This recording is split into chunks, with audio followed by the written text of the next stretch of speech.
और चाहे वो जो भी चूज़ करे और चाहे इवन वो जो भी फैसला करे, किसी ना किसी को तो मरना ही था। रेस्क्यू मिशन शुरू होती है।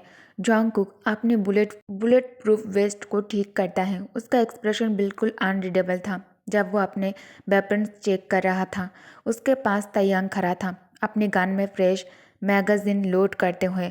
हम फास्ट और क्वाइटली अंदर जाएंगे, तैयांग ने कहा। नामजुन इतनी जल्दी अटैक एक्सपेक्ट नहीं करेगा। जॉन्गकुक हाँ में सिर हिलाता है, लेकिन उसका दिमाग कहीं और ही था। काय का वक्त खत्म होता जा रहा था और यनवो एक वाइल्ड कार्ड था। तुम श्योर हो इस बारे में? तैयांग धीमी आवाज़ में पूछता है जॉन्गकुक से। जॉन्गकुक गहरी सांस लेता है। नहीं, लेकिन मैं काय को मरने के लिए छोड़ कर नहीं जा सकता यहाँ से। तैयांग के होठ एक पतली सी लाइन में बन गए। फिर चलो इसे ख़त्म करते हैं। काय का लास्ट स्टैंड। काय कराहते हुए अपनी रेस्टोरेंट से छूटने की कोशिश की। उसकी साइड से खून निकल रहा था, लेकिन उसने कमज़ोरी दिखाने से इनकार कर दिया। उसके सामने नामजुन कुर्सी पर आराम से बैठा था, बिल्कुल बिल्ली की तरह जो अपने शिकार को देख रही हो। कोई लास्ट वर्ड्स? नामजुन ने काई से पूछा, हाथ में चाकू घुमाते हुए। काई दर्द के बावजूद स्मार्ट करता है। हाँ, तुम बहुत ज़्यादा बोलते हो। नामजुन की मुस्कान हल्की सी बदली। खून बहते हुए भी इतना एटीट्यूड, मानना पड़ेगा। तभी दरवाजे पर नॉक हुई। नामजुन का एक आदमी अंदर आया और उसके कान के अंदर कुछ विस्पर करता है। नामजुन का चेहरा अंधेरा हो गया। ओएल ओएल, लगता है जियोन और मेरा प्यारा बेटा दोनों यहाँ आ रहे हैं। काई का दिल जोर से धड़कने लगता है। जॉन्गकुक और तैयांग आ रहे थे, पर क्या वो टाइम पर पहुँच पाएंगे? यनवो का फैसला। यनवो पास की एक बिल्डिंग की रूफटॉप पर खड़ा था, स्नाइपर स्कोप से कॉम्पाउंड को देखते हुए। उसके पास जॉन्गकुक पर एक क्लीन शूट था, सिर्फ एक गोली, और वो नामजुन के कंट्रोल से आज़ाद हो सकता था। उसकी उंगली टिगर पर थमी हुई थी। जॉन्गकुक को मारो, काय को बचा लो। ये चॉइस नामुमकिन थी, लेकिन आखिर में एक ही इंसान था जिसे वो कभी धोखा नहीं दे सकता था। इनवो ने अपना एम बदला और गोली चला दिया। वो शूट जिसने सब कुछ बदल दिया। गोली की आवाज़ रात की खामोशी को छेड़ गई, तेज और फाइनल। जॉन्गकुक थोड़ा सा झटका, दर्द का इंतज़ार करते हुए, लेकिन जो खून गिरा वो उसका नहीं था। नामजुन का एक आदमी ज़मीन पर गिर गया, गोली सीधी उसके सिर के बीच से। जॉन्गकुक मूव, तैयांग चिल्लाता है, उसे खींचकर कवर के पीछे ले जाते हुए। जब और गोलियां चलने लगी, जॉन्गकुक का दिमाग तेज चल रहा था। यूनवो ने शूट लिया था, पर उसने उस पर एम नहीं किया। उसने अपना फैसला कर लिया था और अब असली जंग शुरू हो चुकी थी। कंपाउंड पर हमला। तैयांग शिकारी की तरह मूव कर रहा था, उसकी गन आग उगल रही थी। जब वो नामजुन के गार्ड्स को गिराता जा रहा था, जॉन्गकुक बिल्कुल उसके पीछे ही था। उसकी शूट्स प्रीसाइज और डेडली थी। हवा में धुआं और खून की बदबू भरी हुई थी। उनका एक ही गोल था, काई तक पहुंचना। पास ही एक रेडियो क्रैकल हुआ। जियोन और तैयांग ने नॉर्थ विंग ब्रेक कर ली है। नामजुन की आवाज़ आई, ठंडी और शांत। तो उन्हें और पास आने से पहले मार दो। जॉन्गकुक तैयांग की तरफ देखता है। हमें और फास्ट मूव करना होगा। तैयांग गन रीलोड करता है। फिर चलो इसे यही ख़त्म करते हैं। योनवो शैडोज के बीच से मूव करता हुआ आगे बढ़ रहा था, गार्ड्स को एक एक करके खामोशी से गिराता हुआ। उसका दिल जोर जोर से धड़क रहा था जब वो उस रूम के करीब पहुंचा जहां नामजुन काय को बांध कर रखा था। लेकिन नामजुन पहले से ही उसका इंतजार कर रहा था। ओएल ओएल, नामजुन ने कहा, अपनी गन काय पर ताने हुए। लगता है तुम्हें आखिरकार अपना फैसला कर ही लिया है। यून वो दांत भींच लेता है। उसे छोड़ दो। नामजुन हंसता है ठंडी सी मुस्कान के साथ। और बदले में मुझे क्या मिलेगा? हाँ। यून वो अपनी गन उठाई। अगर स्मार्ट हो तो तुम्हारी जान। नामजुन जोर जोर से हंसता है। ओ यून वो, तुम हमेशा से इतने प्रिडिक्टेबल थे। और फिर उसने टिगर दबा दिया। हवा में अभी भी धुआं था। जॉन्गकुक एक गिरे हुए जिस्म के ऊपर से गुजरा, हाथ में गन लिए। वेयर हाउस पूरा बैटलफील्ड बन चुका था। दीवारों में गोली के निशान, जमीन पर खून जमा हुआ। नामजुन के लोग खत्म हो चुके थे, लेकिन कीमत बहुत भारी थी। तयंग लड़खड़ाते हुए उसके पास आता है। उसके चेहरे के साइड पर गहरा कट था। सब खत्म हो गया, उसने धीरे से कहा। नमजुन मर चुका है। जोंगकुक नज़र नीचे डालता है। नमजुन, किम नमजुन, वो आदमी जिसने इतना दर्द और तबाही फैलाई। जमीन पर पड़ा था, उसके माथे के बीच गोली का निशान। लेकिन ये जीत नहीं थी, अभी नहीं। जोंगकुक घबराकर इधर उधर देखता है। काई कहाँ है? काई और यूनवो? यूनवो ने काई के जख्म पर हाथ दबा दबा कर रखता है। उसकी आवाज़ घबराहट से भरी हुई थी। साथ रहे, डैमिट। काई खांसता है। होठों पर खून था, फिर भी हल्की सी मुस्कान आ गई। तुम ऐसे बिहेव कर रहे हो जैसे मैं मर रहा हूँ, यूनवो गुस्से से कहता है। तुम्हारा खून बह रहा है काई, चुप रहो और मुझे तुम्हें बचाने दो। काई की उंगलियां धीरे से यूनवो की कलाई पर बंद बंद हो जाता है। तुम पहले ही मुझे बचा चुके हो। फुट स्टेप पास आए। यूनवो ने ऊपर देखा तो जोंगकुक और तयंग उनके तरफ भागते हुए आ रहे थे। जोंगकुक के चेहरे पर रिलीफ साफ दिख रहा था। हमें यहाँ से निकलना होगा। यूनवो हाँ में सिर हिलाता है, लेकिन उसके अंदर कुछ और ही चल रहा था। जंग खत्म हो चुकी थी, लेकिन अब आगे क्या? A new beginning. कुछ दिन बाद जोंगकुक अपने पेंट हाउस के बालकनी में खड़ा था, शहर की चमकती रोशनियों को देखते हुए। पिछले कुछ हफ्तों में सिर्फ खून और काओस ही था, लेकिन अब तयंग पीछे से आता है। उसके हाथ में विस्की का गिलास था। फिर से ज़्यादा सोच रहे हो? जोंगकुक हल्की सी मुस्कान के साथ कहता है। क्या करूं, आदत से मजबूर हूं मैं। तयंग करीब आकर उसकी गर्दन पर होठों का हल्का सा टच देता है। हम जीत गए हैं जियोन, इस जीत को एक्सेप्ट करो माय प्रीशियस बनी। जोंगकुक मुड़कर तयंग के होठों को एक धीमी जज्बाती सी किस में पकड़ लेता है। शायद इस बार वो कर सकता था।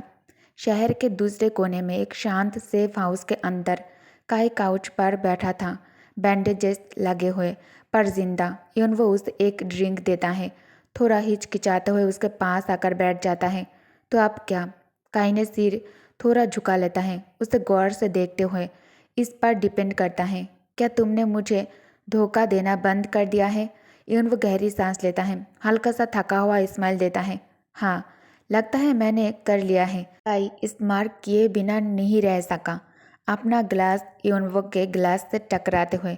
अच्छा है, क्योंकि मैं तुमसे अभी ख़त्म नहीं हुआ हूँ। अभी बहुत टाइम बाद जंग ख़त्म हो चुकी थी और वो सब बहुत ज़्यादा खुश थे। जोंगकुक अपने कपलिंग्स ठीक करता है, शीशे में अपनी परछाई को देखते हुए। जख्मों के निशान कम हो गए थे, पर जंग के दाग अभी भी अंदर कहीं थे। नामजुन, किम नामजुन के ख़त्म होने के हफ्तों बाद पहली बार सुकून था। क्राइम की दुनिया कभी पूरी तरह शांत नहीं होती, पर बिना किसी बड़ी जंग के बोझ हल्का लग रहा था। जोंगकुक सालों तक अपना एम्पायर बनाया था, जो उसका था उसे बचाया था उसने, और अब तयंग के साथ सब कुछ अलग लग रहा था उसे। एक घर अब उसे घर जैसा महसूस हो रहा था। अचानक दो बाहें उसके कमर के इर्द गिर्द लपेट गई, उसे पीछे से अपने तरफ खींचते हुए। तुम सूट में काफ़ी अच्छे लगते हो, तयंग धीरे से कहता है, जोंगकुक के गर्दन के पास एक किस देते हुए। मैं भूल ही गया था। जोंगकुक मुस्कुराता है, तयंग की बाहों में घूमते हुए। मैं भी वही कहने वाला था तुम्हारे बारे में। तयंग हंसता है, पर उसकी आंखों में कुछ नरम सा था, कुछ अनकहा।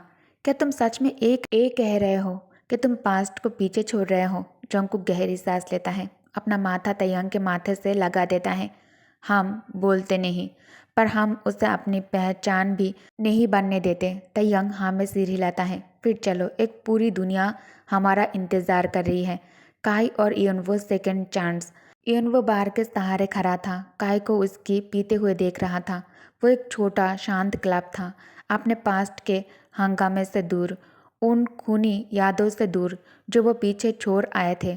तुम बस घूरते रहोगे या आखिरकार कुछ कहोगे भी? काई ने आईब्रोज उठाते हुए पूछा। यूनवो सांस छोड़ता है। मुझे श्योर नहीं था तुम आज आओगे। काई स्मार्ट किए बिना नहीं रह सका। मुझे भी श्योर नहीं था। उसने अपना ड्रिंक घुमाया, ग्लास में बर्फ की आवाज़ सुनते हुए।